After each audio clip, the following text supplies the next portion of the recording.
a private citizen who is connected to Barrow announced his attendance to the meeting and said that he was sent by Barrow to attend the meeting with DP World.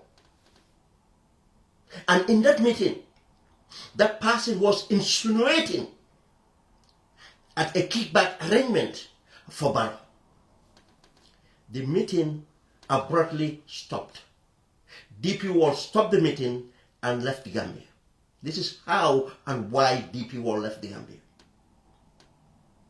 They went on with the Chinese. The former works minister, Joe, even went to Senegal and signed with the Chinese.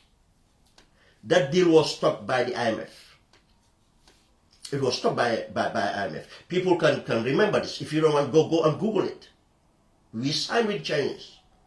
And it was stopped by the IMF, I can tell you that. That point will come later. Now, an opportunity, instead of the competency that's required to manage your assets, is lacking because the political will is based on generation wealth building. Barrow is basing his policies, everything he does, on generation wealth building. Then that corruption would ensure that our technocrats would do anything because all they care about is to keep their jobs and get their kickbacks. And just so them, they too would take part in the generational wealth building. Go and evaluate the assets of all these people that took part in this agreement. In facilitating this agreement. Go and do their assessment. You find all the evidence I'm saying here on them. Their lifestyle, the properties they own outside the Gambia, and other stuff. This is the reason they're doing it. They are not doing it for Gambia. Now, before we go to the details, let's go back to the DP World.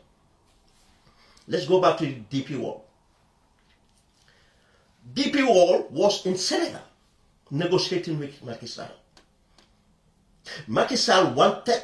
Senegal wanted to have the DP World agreement. Again, Macky Sall was controlled by the French. The French did not want DP World to take up that deal. And this is about building a completely brand new spanking port at Nayan, just by Mbour. Build a deep, facility port, bigger twice or some are even saying more times bigger than the port in Dakar. To decongest the port in Dakar, but again, use that port for mainly transshipment to Mali, to Niger. Due to Macky Sall's personal interest and to serving the French interest, the deal never took off. We'll come to that. Now, when the new Senegalese government came into power, they are just there for 2 years. Less than 2 years, or about 2 years. What did they do? They did their homework. Their prime minister first went on a West African tour to all these countries that would be needed in order to make that port viable. They went to Burkina Faso. They went to Mali. They went to Niger. They even went to Sierra Leone. And I'll tell you why they went to Sierra Leone. They went to Guinea-Conakry. Even Guinea-Conakry having that port. Because Senegal already is competing with Morocco that is trying to build a similar port so that to supply these West African nations.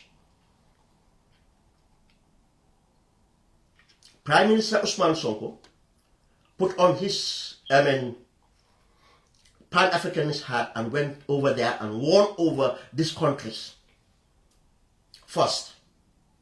Second, traveled to China. He traveled to China. For what? Renewal renewable energy. This is why they attracted Sierra Leone, because of the amount of energy they need to refine their iron ore and all the minerals. They cannot achieve that within a short period. Sonko have sold them with China coming into it and Senegal working in agreement to build the capacity to process this iron ore and all this thing from these countries in Senegal was attractive for them. Sonko went to China and he solid, and he broke those deals.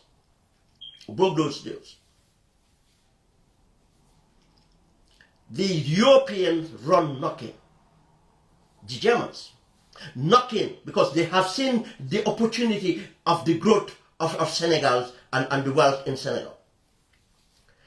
They offered to build an assembly plant for military vehicles, equipment, and civilian, and service vehicles and civilian vehicles in Senegal.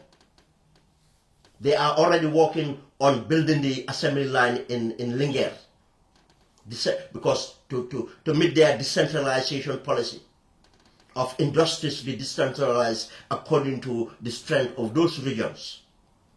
And Linguère is chosen for the technology side of the project.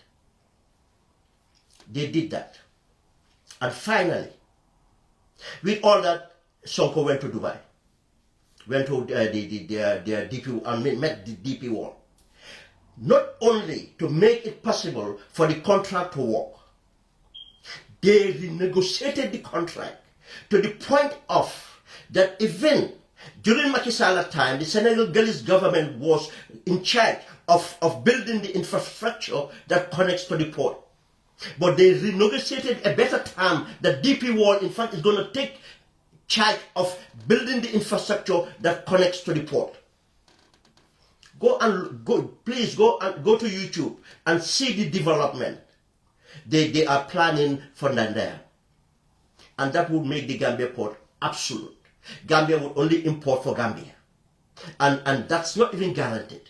If the port works efficiently as they're planning, hence they have another port they're planning for Zigansor and others, they technically encircle us with ports.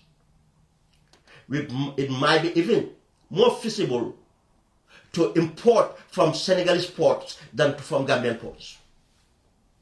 All because of the incompetency and the corruption of the Barrow government. We could have been ahead if we had agreed with DP World. Because when Macky Sall was controlled by the French not to allow DP World was going to build the port in Sanyang and control the port in Banjul and rehabilitate the port in Banjul. That was a better deal. Far a better deal. Jobs will be created, economy would have boomed, and we still have our solvent infrastructure for the future, and to determine the sustainability of our nation, the viability of our nation. When our founding fathers went to negotiation before independence, whether to have our independence or to have a federation with Senegal, they said that they are going to go into that discussion with an open mind. But they said whatever decision will be taken, even if the federation will be taken, they want to maintain the Gambian identity. How? This is when they said the infrastructure. This is how important the infrastructure is. They said that we required an airport, we required a seaport, and we required a seaport that will help with the jetties along the River Gambia for bringing in the produce from the province, but again to export to the neighboring countries. This was so detailed in their negotiations and the plan for sustainability. But today everything is sold. Even our bridges are sold. Just for quick buck. Just for quick buck. Now, Senegal is doing what they're supposed to do. And if people think that Senegal is going to send their army to take us over, no. Their success would render us unviable. Because of that, it's not that we cannot be viable when Senegal is successful. No, if we continue with a government like this, we become bankrupt. Already our currency is nothing. And it's going to even got worse. Because of we went on, we saw the audit reports. Billions been stolen, but not only billions been stolen, but our cattle's been sold, not even to get access to the milk. Let's come and look at this. The new revelation. What is the leaked report talking about? What's the leaked report talking about? The leak, we raised this. We raised this to them. That this company is not going to bring new money into the deal. This company is not going to build. They are not going to build a new port from their own money. We question this. If the company is serious in building a new port, why not just go and build a new port? Why just go to China and build a new port and have an agreement on that? No, that's not the deal.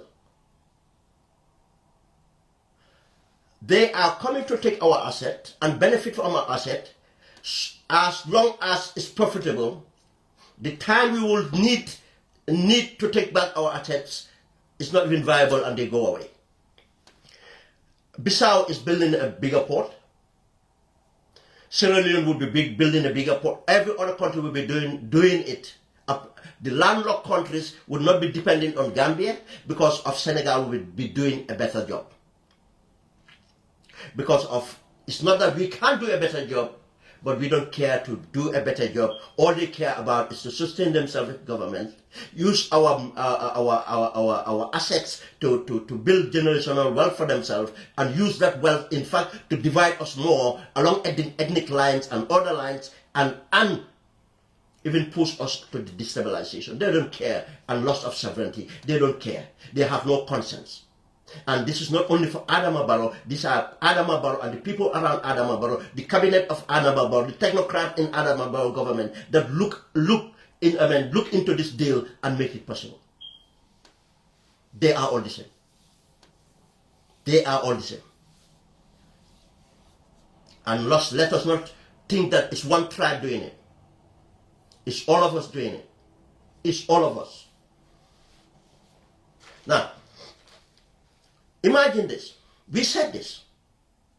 That the port can be managed in many ways. That Turkish are not going to bring in anything different. And I'm going to deal with those people that said, oh, since the Turkish came, this has happened. Since the Turkish came, this has happened. Let's deal with that first. People say that, oh, the Turkish came within a month. They took away the congestion. Now you can have your goods easily. Does that say, what does that say? Is it the competency of the Turkish? Because there are less than 20 people or around 20 people. Is it because of their competency? Is it because of their investment? Or is it because of the incompetency of the Barrow administration? Any good governance would have ensured. During the Jawara days, the Gambia ports, even today, the main infrastructure, the anchors that are making ships to dock were built by the Jawara government in 1992. The port extension program started in 1992. That's the main infrastructure. Gambia was competing with Senegal and competing with the other nations. Yes, as small as we were, the bureaucracy and nothing was there. It was efficient. It was efficient. We were supplying, and even within Senegal, it was efficient. That is about efficiency. Adama Barrow had an opportunity to appoint competent people. But no, he went and appointed Jobate. Why? Because Jobate went to the Jani Commission to say that I used to do this for Yaya Jammeh. I used to deliver money to Yaya Jammeh. We used to take the safer and give it to Yaya Jammeh. We used to do this for Yaya Jammeh. And that's what Adama Barrow wants. Someone that will do things for him, but not someone who serve the Gambia. And everything that follows. Barrow had the opportunity to restructure the Port Authority. Most of the people or management of Port Authority are incompetent. They came through the corrupt regime of Yahya Jammeh. And it follows through the corrupt regime of Barrow. The majority of those people in position today are incompetent. From the managing director to many levels that we require competence. I'm not saying that there are not some competent people, but the authority itself is incompetent because it was built on incompetency, built on corruption. Go and look at the Jani Commission reports. How the port was managed under Yahya Jammeh. Now, if the Turkish can decongest a port within a month without bringing any new equipment, no new equipment, without investing a dirham, a dollar or a dime in a month, what does that say about the management? And that same management is still intact. That same management is intact. Could we not have done it for ourselves? Indeed, we could have. I'm not going to name names. After the 2021 elections, a list of competent, proven Gambians that have served in the internet, that have served proven track record, were shortlisted for Barrow to consider for the managing director of ports. He ignored it. He doesn't want that. He was not looking for competency. He wants someone to do things for him. This is why he got Ibrahim Asila. What competency does Ibrahim Asila have to run a ministry that's sensitive? He was just a freelance journalist. No, never have run anything in life. Never. Never had managed anything substantial in life. But he wants Ibrahim Asila for what Ibrahim Asila will do to him. For what Ibrahim Asila will do for him. Then it was not because of the Turkish were competent. It was not because of the Turkish invested in so that they achieved what they call, they cleared the backlog. That could have been done by Gambians. Now, where is the Turkish investment? It's proven now. We said this, that they're not going to invest because we have seen what they did in Somalia. And it became a crisis in Somalia. We have seen what they've done in Guinea-Conakry. It became a crisis in Guinea-Conakry. And what happened in Guinea-Conakry was one of the things cited during the coup d'etat. We said that. You know, another thing that have not been proven yet, but it likely happening because they did it in Somalia, they did it in Guinea-Conakry. Inflation of invoices. In order for Gambia to have their share, these people would in fact be stealing money, saying that they have spent that much or they have spent that much and that is going to come out from the profit sharing. They did that in these things. In these countries. You think they're not going to do it in the Gambia? You think they're not going to do it in the Gambia? They will. Now, for this thing to come out, that this company decided to approach a bank operating in the Gambia to seek for a loan of 13.5 million. But this loan they try to access is being taken by the subsidiary of the Albayrak. Albayrak is not taking the loan.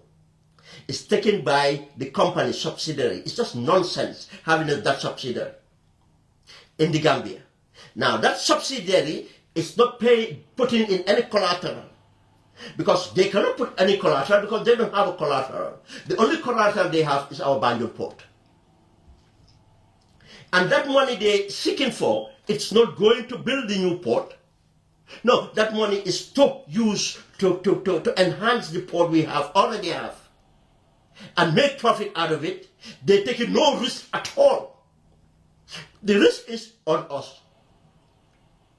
Now, instead of Albayrak taking a loan from the Exim Bank of Turkey or any other bank, numerated in dollars or whatever currency, to make sure they pay their service and everything in that form, and the money operational funds they need for the Gambia to pay salaries and so on, to wire it into Gambian banks, to make sure that Gambian banks would have access to foreign currency and help our balance of trade deficit. That will not happen. That will not happen. Instead, they're using their subsidiary. They're taking no risk. The subsidiary is taking no risk because the risk they're supposed to take now is taken to our asset. And now they are going to develop this asset in order to make more profit, and that profit they are going to inflate the invoices that they're going to show of the operational cost in order to save more money, avoid paying tax to us, and paying our dividends, and they have more. And they have to do this for 30 years. They are not taking the loan and go and build the port in Sana. They are not. Now, what do you need this company for? What do you need this agreement for? If it's not for kickbacks and losing Gambian sovereignty. Losing Gambian sovereignty. Kickbacks. This is all it is for. 13.5 million. And do you know the other strategy? The port, it's not been enhanced in any other form because of the port already have the capacity to take in the traffic we already have. Have you seen them going out in sea to improve anything? No. They are using these loans to build a real estate in Banjul. To build a real estate in Banjul. You see what they're doing? And we said this before today. We said this many times. It doesn't take an expert to know this. It takes a patriotic citizen with common sense able to do research to research these things. Now, if our experts, our technocrats would tell us that this is the best deal they can come about, they could have done deals with China, they could have done deals with the Dubai port, the DP World and others which will benefit us. We have a win-win situation. All these things could have been done even at a shorter period. The Chinese could have delivered it at a shorter period with even better concession. Other companies could have done it. Dubai World would have done it far things and even to more sustainable. But Barrow have deprived us that because of their corruption. Now, everything they talk about Sanyang port and every other thing they talked about is on us. We could have done that. How could we have done this? As I said, there are many ways we could have done this and guaranteed. And this is what the difference is. When Usman Sonko went back to renegotiate, the Senegalese government could just have been lazy and just went to Dubai World to say, oh, come back now, you can continue. Any hindrance that Macky Sall government have put on you guys because of the French will be taken out. You guys can continue and build the port. No. They went and revisited. Sonko appointed about 12 experts. If I don't take my number, but I think it's about 12. Or let's say Sonko appointed a number of experts. These are not passive, these are not party or anything. These are Senegalese citizens that have knowledge and experience and integrity to review all the existing contracts. To to make sure it benefits Senegal as much as it's going to benefit other investors. That's why they went back and renegotiated, to the point that because of the cost benefits, Senegal's government said, look, I think it shouldn't be unto us to build the infrastructure that connects. Because this way, and they made their point, and DP World accepted these new conditions to rewrite the contract to capture that the access infrastructure to the ports will be delivered by the DP World. By DP World. Now, rail links, road links, and everything else will be done by DP World. Technically, it's costing Senegal nothing. Nothing. But, supporting their economic growth. Jobs, they are calculated about 10,000 jobs directly to the ports through construction and operation of the ports. This is what governments do. But in the Gambia, the time Senegal will start to operate, which they are trying to operate within 4 years. Within 4 years, that port is and we are not talking about what's happening. Not talking about what's happening in Dakar port. This is what is happening at the new port and there, just about Moor, the suburb of Moor, out there, a deep water port to take even bigger vessels that cannot even anchor in Dakar right now. Better than what is happening in Dakar port. And it's not costing the government. But we go and give our asset. You have a cow. You take the cow and give it to someone. That person is using the cow, is not moving the cow anywhere else. The cow would be stationed at the same place. But this person would utilize the cow, take the milk of the cow, process the milk of the cow into whatever they want it to be, and sell everything from that, manage it, control it, determine the cost of maintaining the cow and everything else, and in that agreement, they are going to have 80% of it. But you that own the cow will just have 20% of it. Tell me, if Jobate, Finance Minister, Sidi Keta, Ibrahim Silla, President Barrow would allow their property, go there now and ask for a lease of their property, that you will own their property for 30 years, and you'll be renting the property, and you will even build more houses in their property, and end of the day, you give them 20% of the profit, and you are going to determine how much you have spent to maintain the property and everything, and do those deductions. And previously, it's been proven that you have been doing the same thing with other people, but you have been cheating them. This is what Albayrak did. They did it with Somalia. And do you know another branch of Albayrak?